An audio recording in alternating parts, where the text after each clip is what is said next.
The first video in this series about coastal landscapes will look to summarise the types of waves we can see at the coast and how they differ. At the top of this slide you can see the title, How Do Waves Shape the Coastline? And underneath are the learning objectives. We will identify the key differences between constructive and destructive waves and look to compare and contrast their characteristics in an exam question.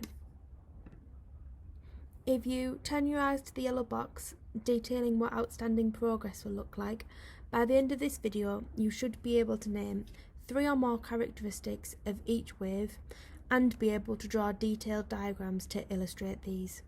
I've also popped a few keywords on to be mindful of in those yellow boxes, so we've got constructive, destructive, wavelength and swash. So as I've already said, at the coast we have 2 main types of wave. We have constructive waves and destructive waves. I am going to pause for 10 seconds now, giving you the opportunity to have a look at those 2 photographs on the slide and have a guess which is a constructive wave and which is a destructive wave. Use what you know about these 2 terms in other subjects and in other aspects of life to speculate their meaning in this context. How do you think each of these waves change the way the beach looks?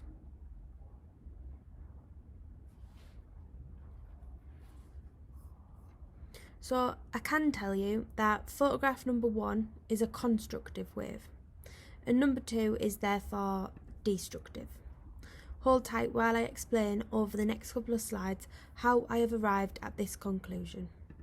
So waves have formed due to the generation of friction as wind passes over the sea. This friction creates a swell which we eventually see as a wave. The height and power of that wave depend on 2 main factors. Firstly, something called the fetch, which is the distance that wave has had to travel across open water to reach the coastline.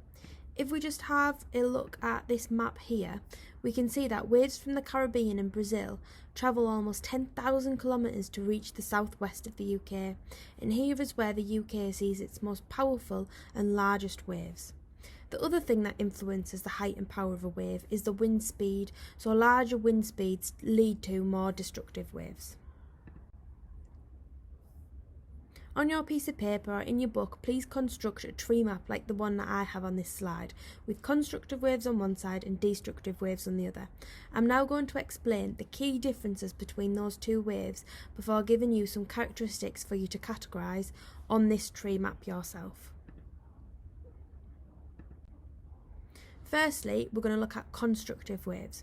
So if we think about that word constructive, we know that any form of construction involves building something.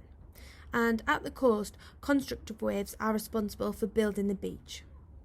They have a really powerful swash, which is the movement of water up the beach. But because they're quite low, they use most of their energy getting up onto that beach, so deposit the rocks and sand and shingle that they're carrying and trickle back down the beach with weak backwash. The distance between the peaks of each wave in this situation is a lot. This is known as a long wave length. So therefore they don't arrive at the beach that often. In fact, they only have around 8 to 10 waves every minute. As a result of this, they create gently sloping beaches. Now if we think of the word destruction, we think of demolition and the breaking down of something. That is exactly what destructive waves do. They break down, destroy and erode the beach. Destructive waves have a relatively weak swash, as they are over 1 metre tall. So they break quickly.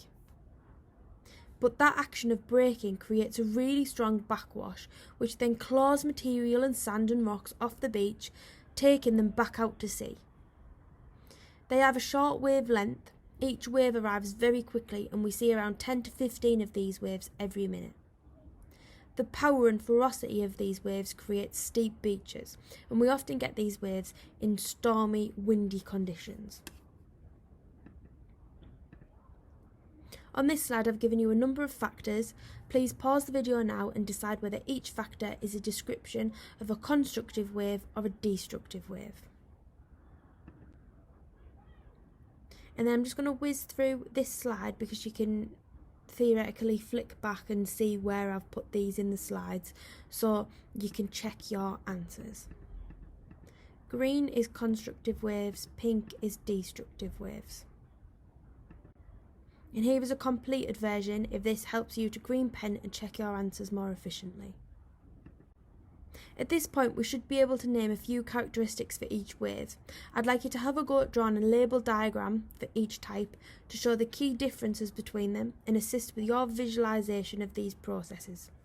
You should complete this in pencil, and a label should be drawn with a ruler.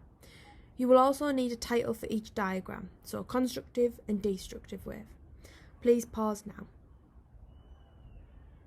For any of you struggling, I'm just going to pop up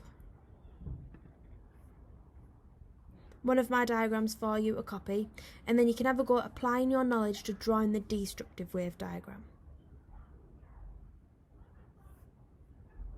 And here is your destructive diagram. So there's both diagrams side by side there. On this slide, we've got a practice exam question. So it's asking you to outline two differences between constructive and destructive waves. Comparison questions are great ways to show off your understanding of differences between two things. However, there are also easy ways to lose marks if you aren't making a direct comparison, so you need to be really clear. I'm going to give you an off-topic example now so that you can apply this to what we're looking at here.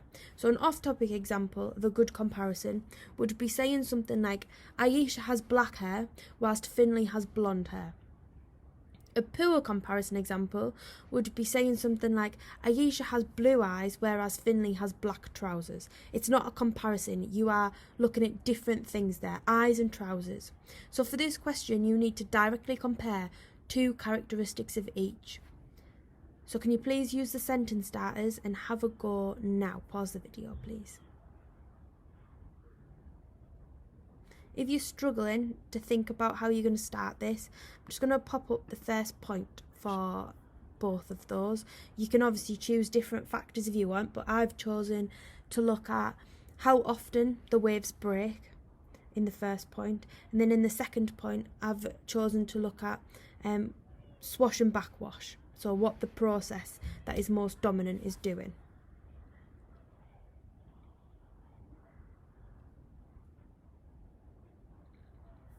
Right, so I'm just going to pop up my completed version now, so you should have paused that and had a go yourself. So, can you please green pen your answer if you haven't made a direct comparison? So I'm just going to read out my answer and you can have a little think about whether you've made a direct comparison. So, one characteristic of a constructive wave is they do not break very often and they only happen around 8 to 10 times per minute. However, destructive waves are different because they break more frequently at 10 to 15 times per minute. Then my second point, I've said one characteristic of a constructive wave is they have a strong swash and build the beach by depositing sand and rocks. However, destructive waves are different because they have a strong backwash and destroy the beach by eroding sand and rocks. So thank you for listening up to this point, and I hope that this has helped.